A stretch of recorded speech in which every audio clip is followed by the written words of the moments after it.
How are y'all? Through the rain? Came to the Bishopsgate Library? Thank you for coming.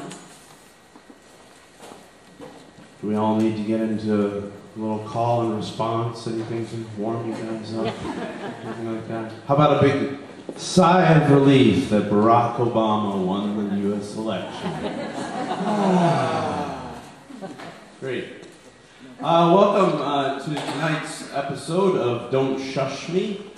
You are in the Bishopsgate Library.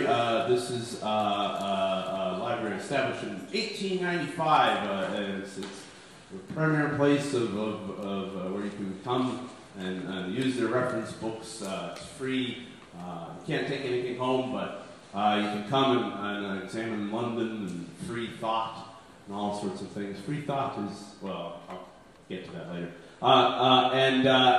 You're here to see three up-and-coming new poets, and then in our second half we're going to have John Hagley out here.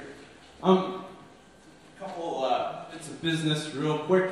If you can turn off your cell phones, that would be lovely. Everybody, yeah, we're all squared away on that.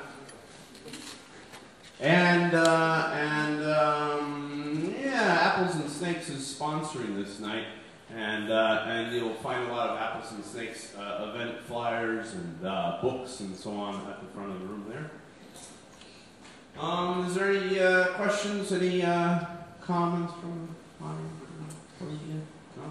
No? We're just going to get rolling then? Okay, good stuff. Does everyone want to do another sigh of relief? I'm really pleased about this, obviously, being from that country. I can start saying I'm an American again.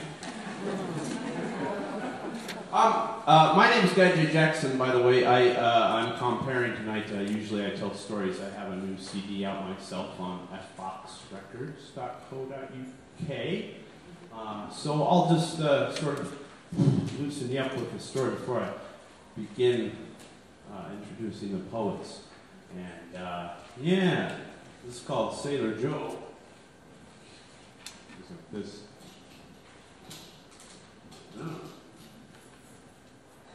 Sailor Joe sails his sailboat. He knows he seems a triangle on the sea to those watching from the beach. Those like his chicken shit buddy, Beasley.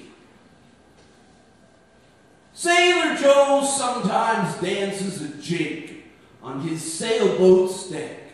Since long ago in San Diego, he purchased a giant praying mantis that can sing with a human voice. And nowadays always lazes against the Sailor Joe's sailboat's deck rails and plays a steel string guitar badly.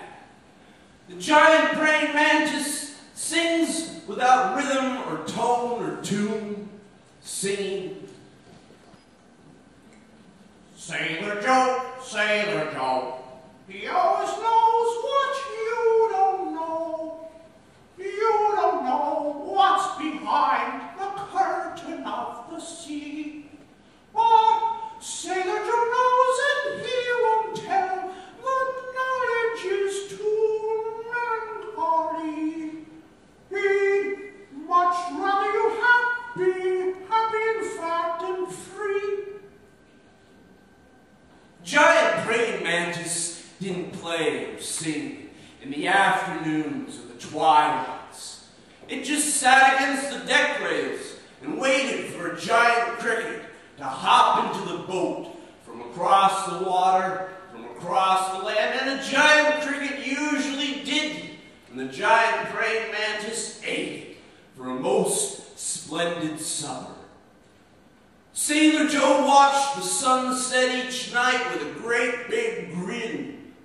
The sunset always painted the clouds and sky. The wave tops were foaming.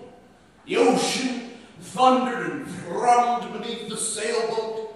Seagulls called on their way by. There was an infinity of seagulls endlessly going after Beasley.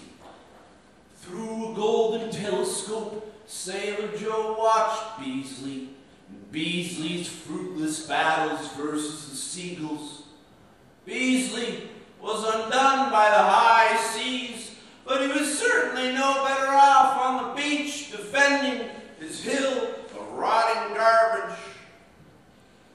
Then, when the sun was sunken and the daylight nearly gone, Sailor Joe brought out a corncob pipe and filled it with the flakes of dried sardine skins and dried seaweed slices and smoked it.